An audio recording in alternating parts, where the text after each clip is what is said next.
Young Dolph was an American rapper from Memphis, Tennessee, who's had many good projects and many big things in his career. He's one of the most known street rappers of all time and one of the only rappers that make you want to go out there and make $1,000,000. In this video, we be getting deeper and deeper into Young Dolph's story and how his life was coming up and how his life ended. We'll be covering everything we have to except for the Yo Gotti and his beef. We're going to save that for another video. This is going to be for my second series, other than the war in the Bronx. This is going to be for my next series, doing documentaries on people. So, further ado, let's get into it. Young Dolph was born in Chicago, Illinois, but he moved to Memphis when he was young, so that's why I say he's basically from Memphis. He grew up in the Castelia houses in Memphis, Tennessee, where, you know, it could be violent. There was gang wars going on. But Dolph was always focused on the hustle and focused on the grind and how he can make money and how he can make it out deep. In this video, we'll be going more into depth about those certain things and how Dolph started getting his money when he grew up. Young Dolph was raised by his grandmother, as his parents was in the streets and was addicted to the deadly drug, crack cocaine.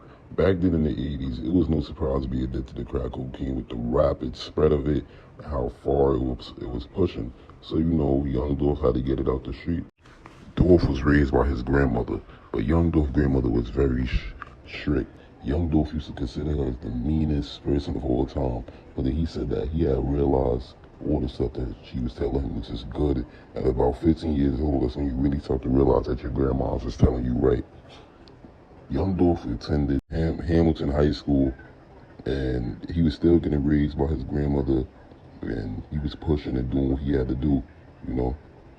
Young Dolph was making so much money on the streets, and as we all know, making money on the streets don't last for too long. You always have to have a plan, a business plan to turn that joint legal.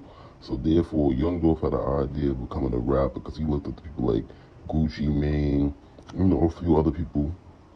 So he had an idea to become a rapper. And in 2008, he dropped his first ever tape called The Paper Route Campaign. 2 years later, Young Dolph would go on to establish a record label, an independent record label that was not owned by a major record label, called Paper Route Empire. And this way he would take off to be a very big rapper coming out of Memphis, Tennessee, and where he'll take off to get other artists and really expand his label to a whole nother level. We gonna get into that now shortly. Dolph had associations and songs with people such as 2 Chainz, Burner, Gucci Mane, Key Glock, Pee Wee Longway, Zaytoven. He also was Juice WRLD's cousin. Yes, and he's also had a song with OT Genesis. As soon as Young Dolph made his record label, Paper Route Empire, he also released Welcome to Dolph World that same year with the release of mixtapes High Class Street Music and High Class Street Music Episode 2 in 2011. Young Dolph began to develop his own type of rap flow, and he was trying to like stay away from trying to be like other Memphis rappers, you know. He just wanted to have his own personal style and his unique, he just wanted to have more of like a magnetic delivery with his unique deep voice, you know. With Young Dolph increasing popularity, Memphis rapper Yo Gotti had to offer him a record deal with Yo Gotti's collective musical label in August 2014, but Young Dolph declined, preferring to remain independent. This struck a nerve in Yo Gotti, but we're going to talk about that in another video. I have a whole separate video coming for that. In 2016, Young Dolph was featured on OT Genesis' double platinum hit single Cut It. The same year, he released his debut album King of Memphis under his independent Paper Route Empire label, which peaked at number 49 on the Billboard 200.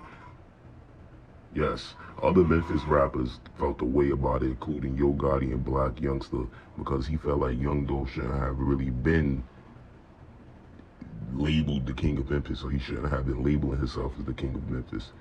So, there's no secret that Young Dolph has been in several incidents and several shootings. Young Dolph released a diss track against Yo Gotti entitled Play With Your Bitch, prompting Yo Gotti to release a response song. 2 weeks later, in February 2017, Young Dolph released a music video for Play With Your Bitch. The next day, his personal vehicle was the target of gunfire in Charlotte, North Carolina. Yes, his car was reportedly shot over 100 times but was outfitted with bulletproof panels and no one was hurt.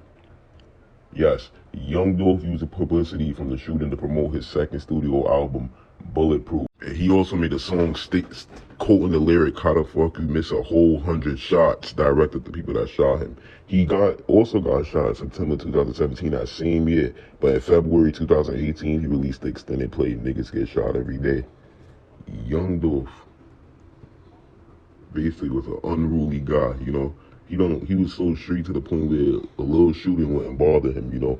But too bad that into 2021 it caught up to him, and Young Dolph sadly couldn't make it this time, unfortunately.